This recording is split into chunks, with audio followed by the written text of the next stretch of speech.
ẹ̀yin èèyàn lé èwo lẹ ṣe ẹ káàbọ̀ sí Mashola Gist TV o. ẹ kú ọjọ́ Friday, ọjọ́ Jímọ̀. Ó máa tu èmi àti yín lára o.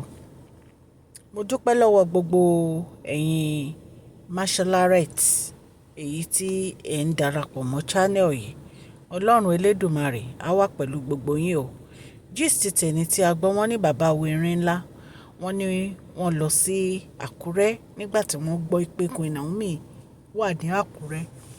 Wọ́n ní wọ́n lọ bá Queen Naomi, wọ́n ní wọ́n sọ fún Queen Naomi pé kí ló dé tí Queen Naomi tí wọ́n allow àwọn èèyàn láti kó sí àárín àwọn. Pé kí ló dé tí Queen Naomi tí wọ́n allow àwọn èèyàn láti wọ àárín àwọn.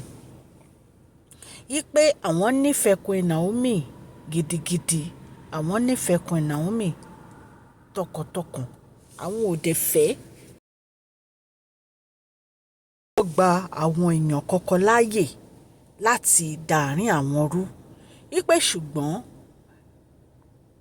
ọ̀rọ̀ yìí ibòmíì ló já sí. Pé ṣe ni Queen Naomi allow àwọn èèyàn ibi yìí láti wọ àárín àwọn. Ẹ̀yin èèyàn lé pé ìfẹ́ táwọn ní sí Queen Naomi pé kì í ṣe kékeré. Pé Queen Naomi náà dẹ̀ mọ̀ pé àwọn nífẹ̀ẹ́ àwọn. Pé kí wá ló dé tí Queen Naomi ń gba àwọn èèyàn láàyè láti kó sí àárín àwọn. Kábíyèsí ń sọ wípé àwọn ò lè fi Queen Naomi sílẹ̀. Erin ńlá ránṣẹ́ sí àwọn family Queen Naomi. Pé wọ́n dẹ̀ ń sọ fún wọn wípé Odùduwà family ó tóbi. Pé nǹkan tó ń fẹ́ ni kí Queen Naomi wá sí inú palace àwọn, kí gbogbo àwọn ìyàwó táwọn fẹ́ fẹ́ ìkànjọ máa gbé pọ̀ gẹ́gẹ́ bí family Odùduwà. Wọ́n ní bàbá wa ní Odùduwà family tó tóbi ni. Pé àwọn ò dẹ̀ fẹ́ kí Queen Naomi máa feel pé ìta làwọn fẹ́ gbé. Pé Queen Naomi ní láti padà wá sí inú palace gẹ́gẹ́ bí first wife àwọn. Pé Queen Naomi ní òun ò ní láti bẹ̀rù. Pé nítorí pé àwọn nífẹ̀ẹ́ Queen Naomi, àwọn dẹ̀ fẹ́ kí gbogbo àwọn ìyàwó àwọn kan wà lójú kan náà. Wọ́n ní kábíyèsí ò tiẹ̀ wá sọ wípé bóyá káwọn ìyàwó yìí kí wọ́n lọ sí olórí quarters o.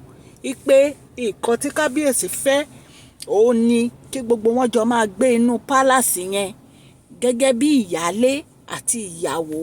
Wípé kò sí nǹkan tí Queen Naomi ń fẹ́ nu palace tí wọ́n ní rí. Pé nítorí wípé àwọn ni first wife àwọn ni wọ́n kọ́kọ́ bí ọkùnrin àrólé fáwọn. Pé so kí ló dé tí Queen Naomi fẹ́ máa bẹ̀rù tó fẹ́ máa gbé ta. Pé kò sí nǹkan tó máa ṣe Queen Naomi. Oríṣiríṣi là gbọ́ lẹ́nu bàbá Erin ńlá nígbà tí àwọn family Queen Naomi tí wọ́n lọ sí inú palace láti lọ rí wọn. Wọ́n ní wọ́n dẹ̀ gbà wọ́n tọwọ́ tẹsẹ̀. Ẹ̀yin èèyàn lé ṣùgbọ́n ṣé Queen Naomi fẹ́ lọ máa bá àwọn olórí gbé inú palace pẹ̀lú gbogbo bá ṣe ń gbọ́ pé kábíyèsí fẹ́ kó ìyàwó míì lé àwọn olórí yìí lórí.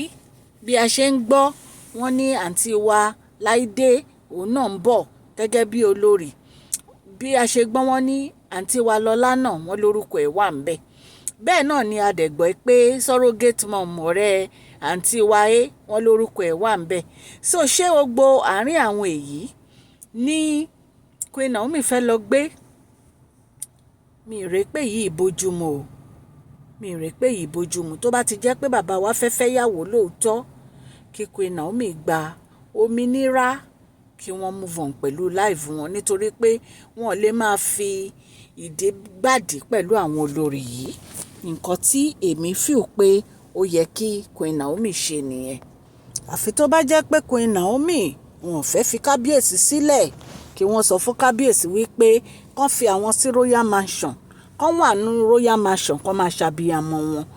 Nǹkan tí èmi feel pé Queen Naomi lè ṣe nìyẹn. Ṣé mọ̀ pé àwa lè máa sọ fún wọn kán fi kábíyèsí sílẹ̀, kán move on pẹ̀lú life wọn. Tí wọn bá fẹ́ move on pẹ̀lú life wọn, tí wọ́n fẹ́ fẹ́ kábíyèsí sílẹ̀, kò sí nǹkan tá a lè ṣe. Ẹ mọ̀ pé ọ̀rọ̀ ọ̀fẹ́ bí àdánwò ní ìfẹ́ dẹ̀ lágbára ẹ̀yin ará ilé. Nítorí pé èmi ò fẹ́ wàhálà fún Queen Naomi. Ẹ mọ̀ pé Queen Naomi ò lágbájá, jẹ́jẹ́ wọn ni wọ́n máa ń lọ. Ẹ dẹ̀ rí gbogbo àwọn olórí tí kábíyèsí ń fẹ́ yìí. Iná ọmọ rárá ni ọ̀pọ̀lọpọ̀ wọn. Ibi tí ẹsẹ̀ wọn dẹ̀ dé wàláì mọ́tò ò débẹ̀. So ẹ̀yin èèyàn lé, a ní láti máa fi àdúrà ran Queen Naomi lọ́wọ́ ipe kí Ọlọ́run Elédùmarè kó wà pẹ̀lú wọn. Bẹ́ẹ̀ náà la gbẹ́ pé àwọn fámìlì wọn wọ́n ní pé àwọn ọmọ ìpá àwọn olórí wọn ti ṣe nǹkan kan fún kábíyèsí ni. Wọ́n ní wọ́n dẹ̀ ń gbégbèsè pé tí wọ́n bá gẹ̀ẹ́tì ipe nínú àwọn olórí ló gbé nǹkan wọ inú pálàsì yẹn láti ṣe nǹkan ibi fún bàbá Erin ńlá, wọ́n nírú àwọn olórí wọ́n máa lé wọn dànù ni o. Nǹkan tá a gbọ́ nìyẹn allegedly. Ẹ̀yin èèyàn lé, ẹ̀yin náà dẹ̀ mọ̀ pé mi ìbá kábíyèsí gbé palace, gbogbo gist alleged ní nǹkan tá a gbọ́ la wá torchlight sí. Mo dúpẹ́ lọ́wọ́ gbogbo etí tó ń gbọ́ mi. Orúkọ mi ni Máṣọlá. Yorùbá ni mo máa ń sọ lórí ìkànnì yìí. À ń sọ nítorí pé àfẹ́gbàgbé àṣà àti èdè wa dẹ̀ tún sọ fún àǹfààní àwọn tí wọ́n gbọ́ Gẹ̀ẹ́sì. Ẹ̀yin èèyàn lé, tẹ́ bá ti subscribe o, kẹ̀dẹ̀ tẹ notification bell so that a bá ti post any gist ẹ̀ máa rí. À ń sọ̀rọ̀ nípa celebrity gist, royal gist, politics àti gbogbo nǹkan tó ń ṣẹlẹ̀ ní agbègbè orílẹ̀-èdè bàbá wa ní ilẹ̀ Nàìjíríà. Ẹ kú Friday olóyin àtò èmi àti yín lára. Gbogbo ẹ̀yin yóò subscribers mo dúpẹ́, àti ẹ̀yin ní subscriber mo tún ọpẹ́ dá. Ọlọ́run Elédùmarè á bá mi gbọ́wọ́ yín sókè òkè ní ọlá yín á máa lọ ọlá yín ò ní lọ ìsàlẹ̀. Ẹ má gbàgbé kẹ́ fún fídíò yìí ní thumbs up o. Please share this video, like and subscribe. God bless you all. Mashola Gist TV. Love you all.